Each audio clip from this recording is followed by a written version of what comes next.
Hey everybody, tonight's video is called The Final Judgment and Restoration, and tonight we continue our pass-through study in the book of Job, where we're going to be looking at the final judgment on the nations.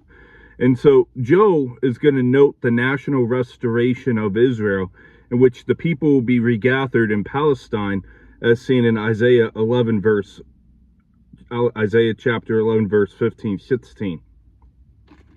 And the Lord will judge Zion's enemies. And so today we are wrapping up this study here, this 1 week study in the book of Job. And I know today is Independence Day here in the United States. I hope that everyone that spends time with family and friends is enjoying it. But we're going to finish our study today. So Job chapter 3 verse 1-3 says, "For behold, in those days and at that time, when I bring back the captives of Judah and Jerusalem, I will also gather all nations and bring them down to the valley of Jehoshaphat. And I will enter into judgment with them there, on account of my people, my heritage Israel, whom they have scattered among the nations. They have also divided up my land. They have cast lots for my people, have given a boy a payment for a harlot, and sold a girl for wine that they may drink." So this announcement marks the beginning of a further series of promises for God's people, such as those seen in Jeremiah 33 verse 15, Jeremiah 50 verse 4, and Jeremiah 50 verse 20.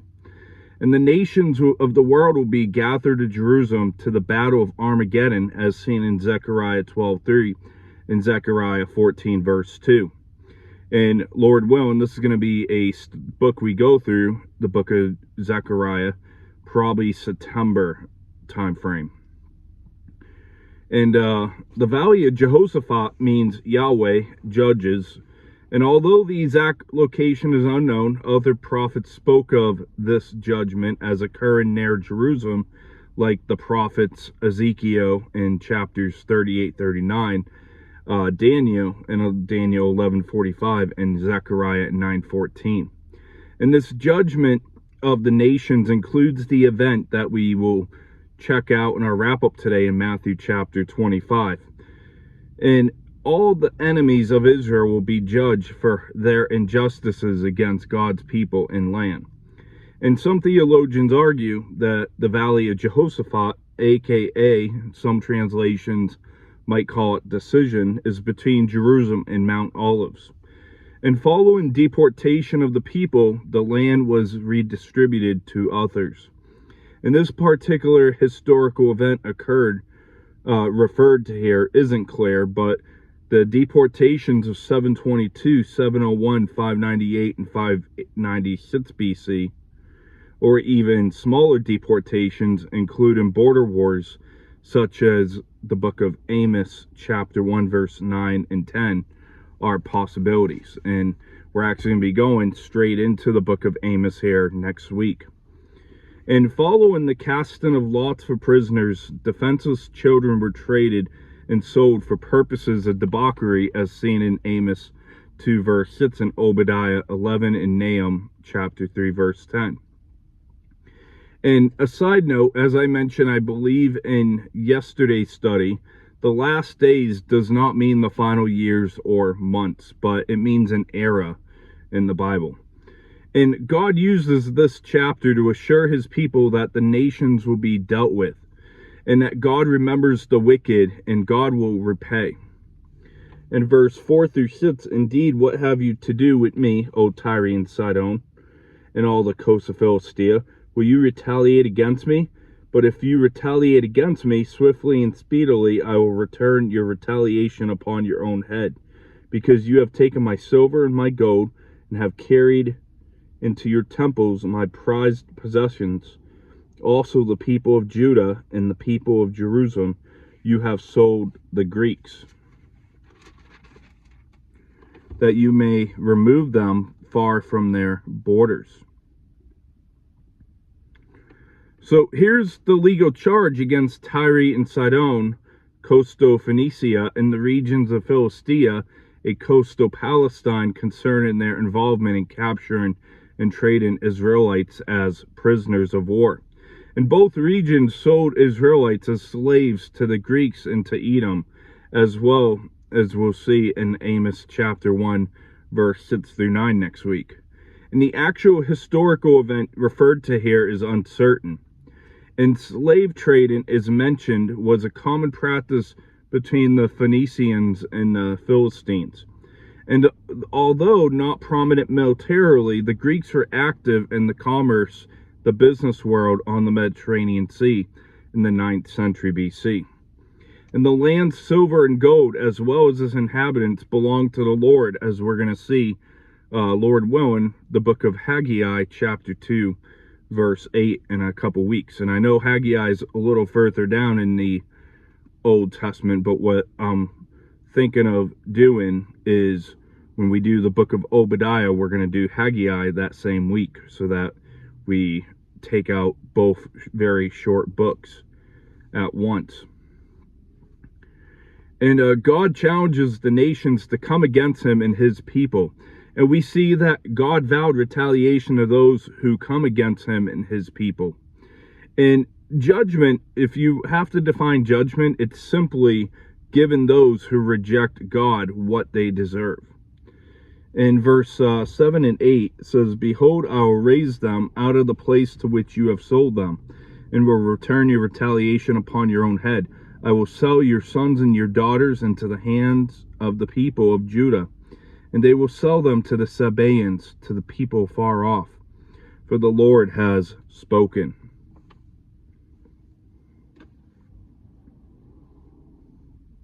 So the reversal of the fortunes will be startling, and the victims themselves will be called upon to be instruments and avengers of the Lord's wrath, as seen in Isaiah chapter 11, verse 12 through 14, and Zechariah chapter 12, verse 8. And trade and merchants who lived in Arabia were the Sabaeans, as seen in 1 Kings 10 and Jeremiah 6:20. And they were from Sheba. And God's restored people will inflict punishment on Tyre, Sidon, and Philistia. And later on, the 10 emperors of the Roman Empire that persecuted Christians under Nero. And Nero lost about 30,000 of his subjects by pestilence, had his armies defeated in Britain. He suffered a revolution in Armenia, and he was so hated by the senators of Rome that they forced him to kill himself. In verse 9 through 13 says, proclaim this among the nations, prepare for war, wake up the mighty men, let all the men of war draw near, let them come up, beat your plowshares and the swords, and your pruning hooks and the spears. Let the weak say, I am strong, assemble and come, all you nations, and gather together all around, because you're mighty ones to go down there, O Lord. Let the nations be awakened, and come up to the valley of Jehoshaphat, for there I will sit to judge all the surrounding nations. Put in the sickle, for the harvest is ripe. Come, go down, for the winepress is full, the vats overflow, for their wickedness is great. So Job resumes here back at the theme of verses 1 through 3, the gathering of the nations to the earthly courtroom, the valley of Jehoshaphat. And the sentence has been handed down, and the judge orders his agents to be ready for the scene for the execution. And Job issues a bitterly ironic invitation to battle to those nations that the Lord will defeat. And back in verse 10, it said, beat your plowshares and the swords, and your pruning hooks and the spears. Let the weak say, I am strong. So this is the opposite what we see through the prophets Isaiah and Micah in Isaiah 2:4 and Micah 4:3. And here, agricultural tools are to be turned into weapons of warfare. And in verse 13, we read, put in the sickle, for the harvest is ripe. Come, go down, for the winepress is full. The vats overflow, for their wickedness is great. So, like grain ready to be cut down with the sickle in Isaiah 17 verse 5, and like grapes waiting to be pressed in Isaiah 63 verse 3, the wicked nations are ripe for a harvest of judgment. And the full winepress and overflow in vats emphasize the enormous wickedness of the nations massed in the valley of judgment. And this is a reversal of the promise made to Judah back in Job chapter 2 verse 24 last. And God challenged the nations to prepare for war against him. And verse 14 says, multitudes in the valley of decision, for the day of the Lord is near in the valley of decision. So, as I mentioned, the valley of decision is the same location as the valley of Jehoshaphat, where the sentence of judgment will be carried out upon multitudes. And so the day of the Lord is impending as a day of judgment, again underlined.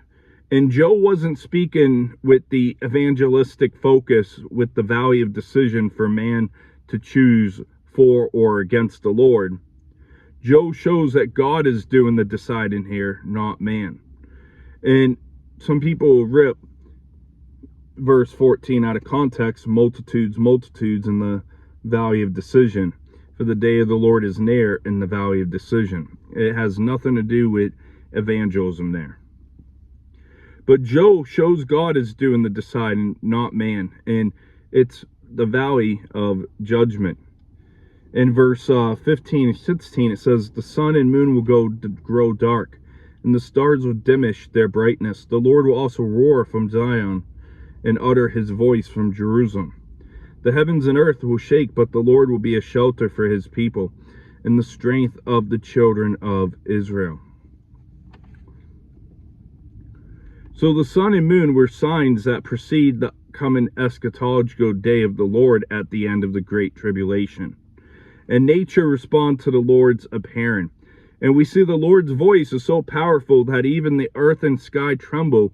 And we see it in other biblical areas such as Psalm 29 verse 3 through 9, Jeremiah 25:30, and our next book, Amos chapter 1 verse 2. And in the midst of the extraordinary manifestations of the Lord's anger against the nations, the Lord protects his covenant people as seen by the prophet Isaiah in Isaiah 25 verse 4 and Psalm 46 verse 1. And verse 17 says, so you shall know that I am the Lord your God, dwelling in Zion, my holy mountain. Then Jerusalem shall be holy, and no aliens shall ever pass through her again. So Zion, my holy mountain, is the earthly location of God's presence in the millennial temple at Jerusalem, which the prophet Ezekiel really broke down, that we looked at in our couple studies ago in Ezekiel chapters 40 through 48. And God has promised a future time when his glory in Judah won't be eclipsed. And this time of ultimate peace and prosperity will be experienced after Christ conquers the world and sets up his millennial kingdom on earth, as discussed in Ezekiel 37 verse 24 through 28, and John covers as well in his vision in Revelation 19. In verse 18-19 says, and it will come to pass in that day that the mountains shall drip with the new wine, the hills shall flow with milk, and the brooks of Judah shall be flooded with water. A fountain shall flow from the house of the Lord, and the water of the valley of Acacias.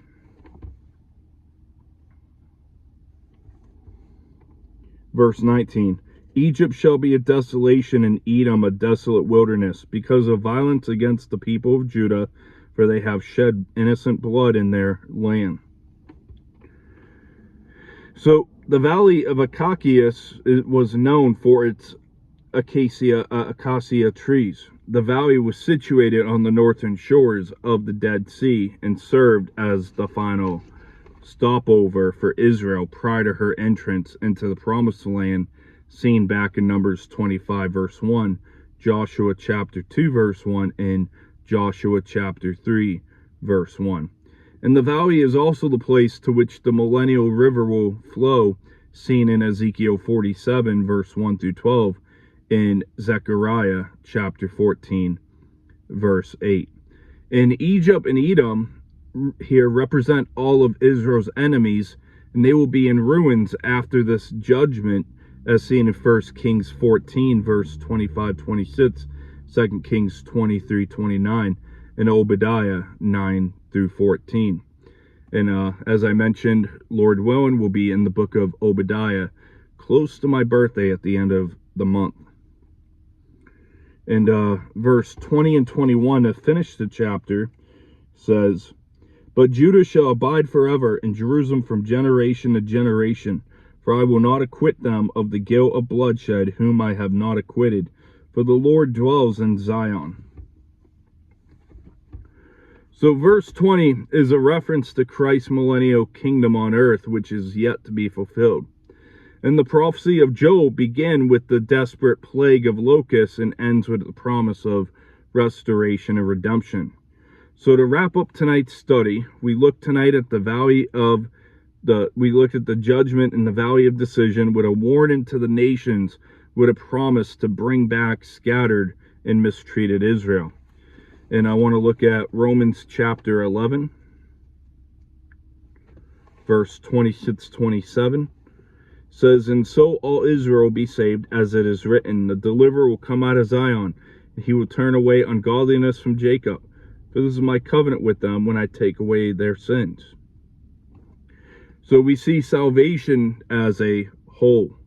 And let's go to Revelation chapter 16.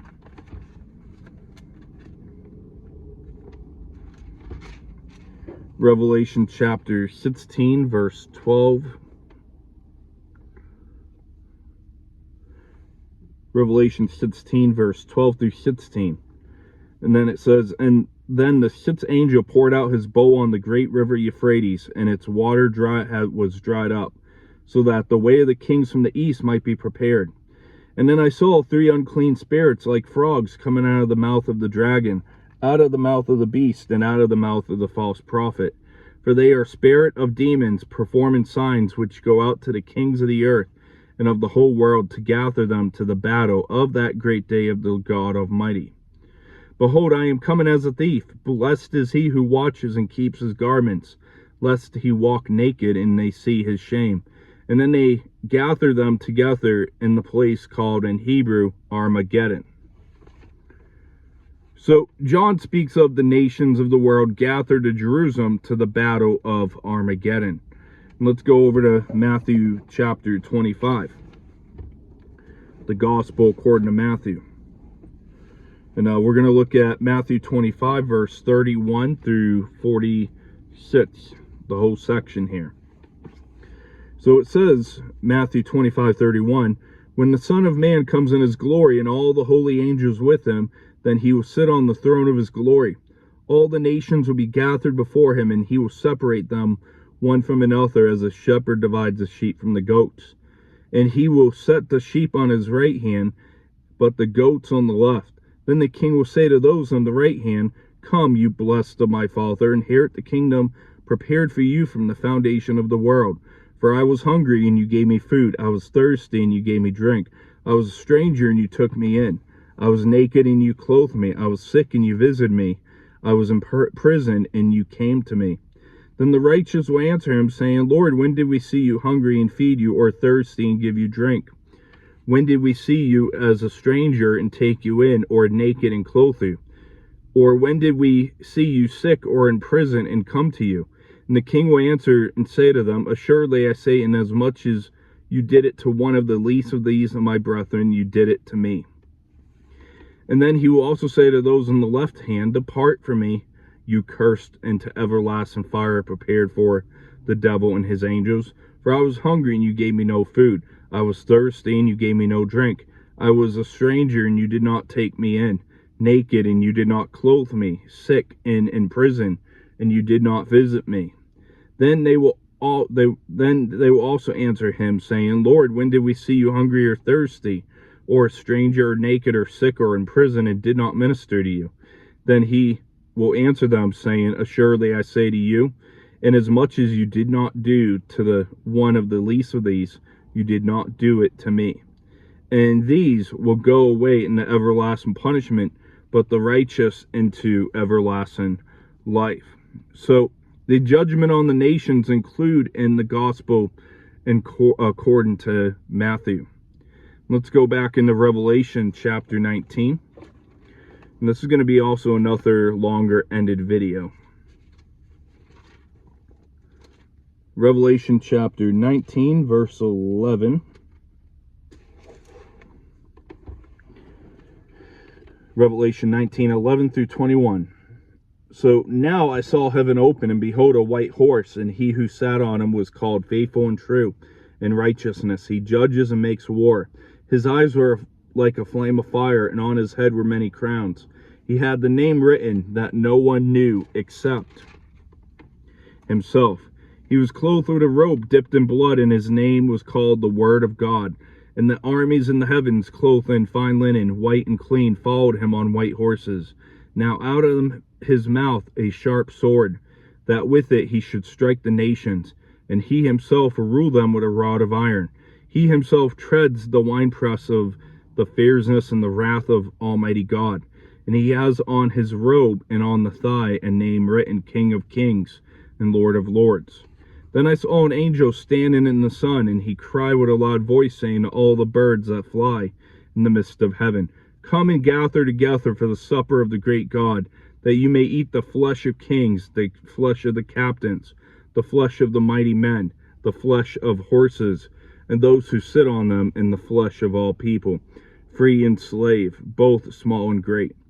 And I saw the beast, the kings of the earth, and their armies gathered together to make war against him who sat on the horse, and against his army.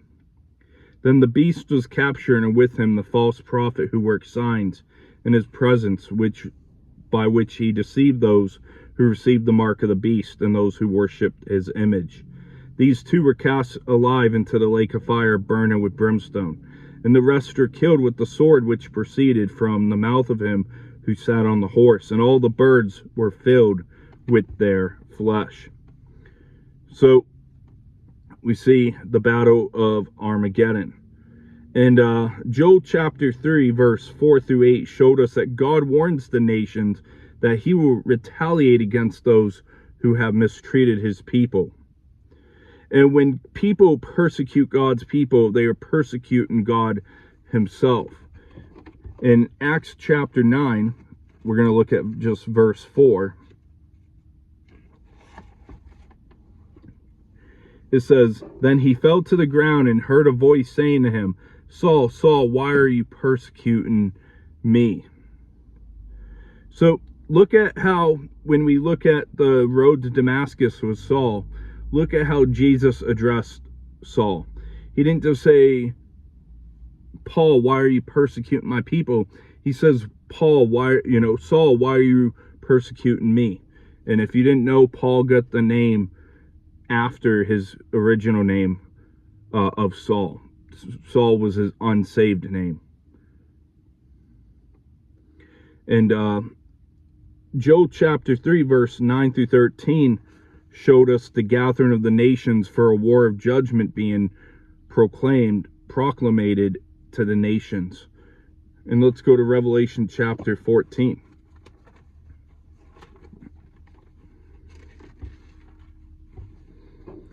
Revelation chapter 14 verse 14.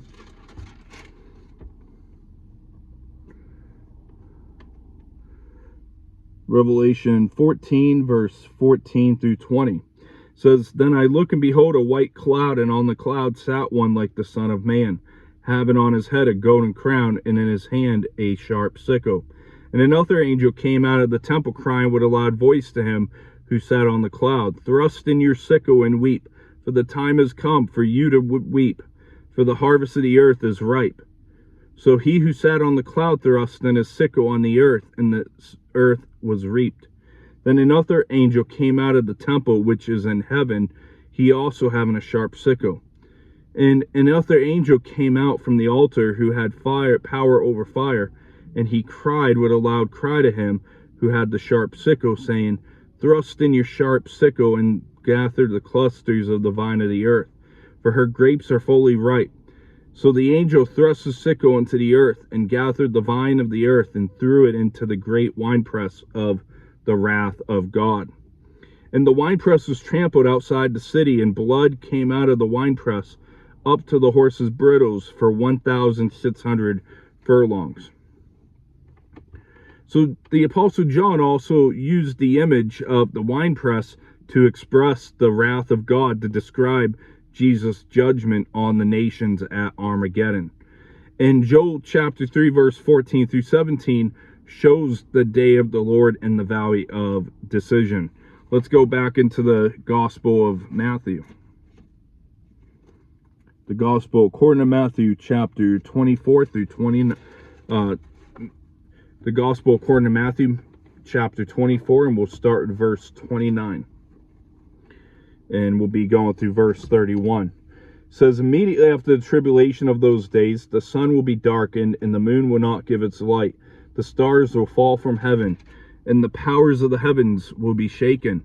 Then the sign of the Son of Man will appear in heaven, and then all the tribes of the earth will mourn, for they will see the Son of Man coming on the clouds of heaven with power and great glory. And he will send his angels with a great sound of a trumpet, and they will gather together his elect from the four winds, from one end of heaven to the other. So Jesus even spoke on the preceding signs of the day of the Lord at the end of the tribulation. And we discussed the Lord's dwelling in Zion. Let's go back into Revelation. I know I keep getting you flipping back and forth here, but we're going to look at Revelation chapter 21. We only have a few more readings left. Revelation 21 verse 3.